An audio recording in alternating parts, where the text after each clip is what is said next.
Hi, my name is Gustav Radloff, and I'm the Managing Director of SUNFarming Africa Holdings.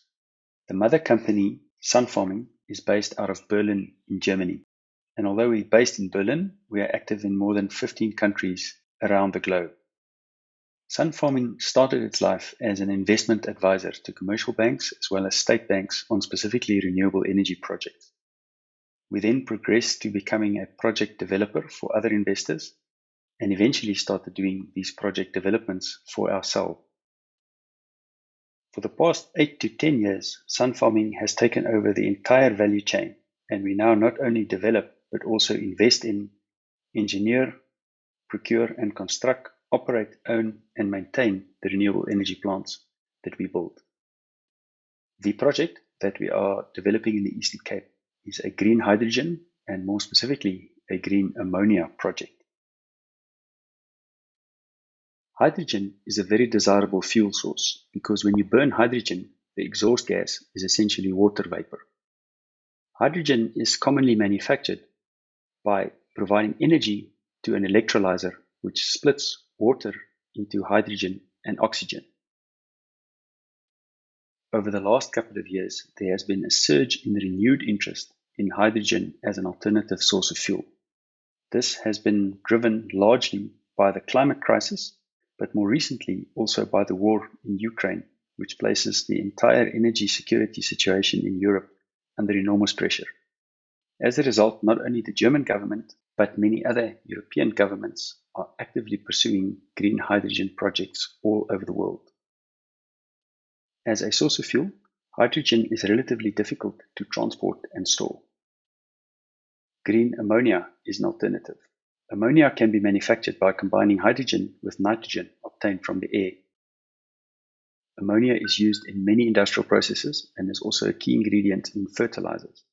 More recently, through the use of something called a cracker, ammonia can also be used as a transport solution, where the ammonia is passed through the cracker, which then splits the hydrogen and the nitrogen to give you hydrogen, which can then once again be used in a transport solution. There are other solutions where you can combine hydrogen with carbon dioxide captured from the air to create synfuels and methanols, which can also then be used as a transportation solution. Let's discuss the green of green hydrogen and green ammonia. For hydrogen or ammonia to be considered green, the energy source that is provided to the electrolyzer should come from renewable energy sources.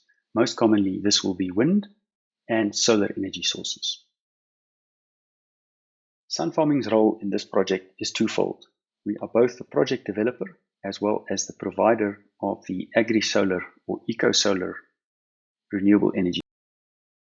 Agri-PV has significant advantages, most notably that of creating sustainable jobs, combining renewable energy generation from the sun with agriculture underneath and between the panels. Here you can see an examples of tomatoes that's grown hydroponically in an area that would otherwise not be suitable to grow tomatoes because of the soil quality. For the current project, we have identified a number of locations in the Chris Hani District Municipality.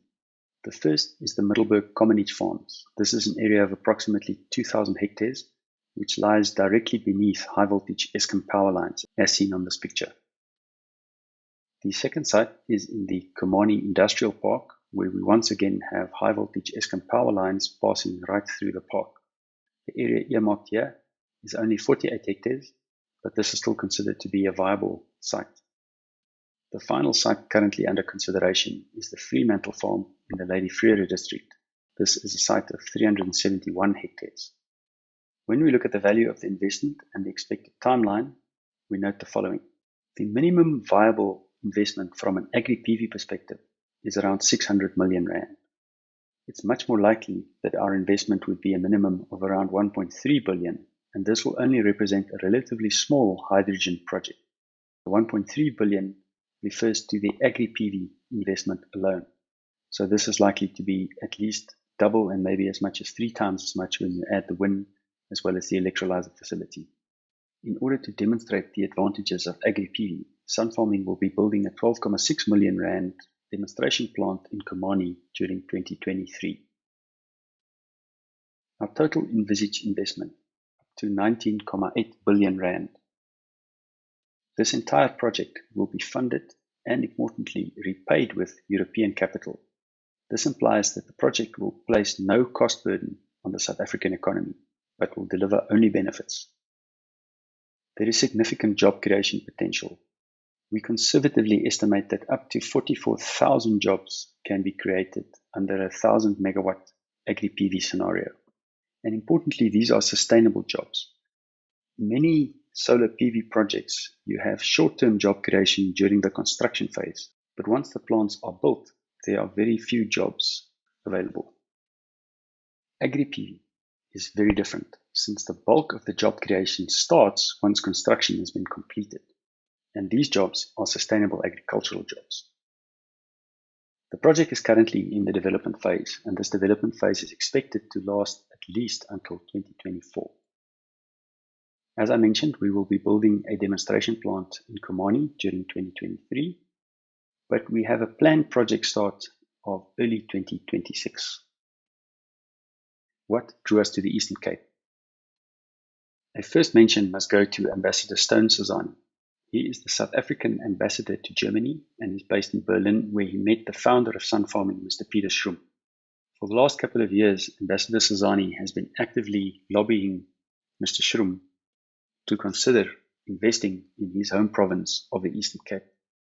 Apart from that, the Eastern Cape is also blessed with an abundance of sunshine in many parts of the province.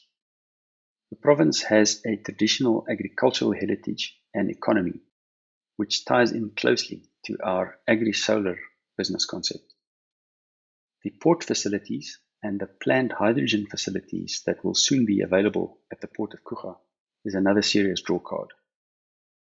The job creation opportunities offered by agri-solar is welcomed by the province.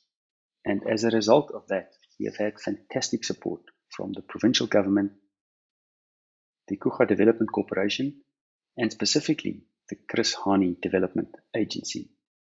We passionately believe that this project will make a valuable contribution to the economy of the Eastern Cape. Thank you very much.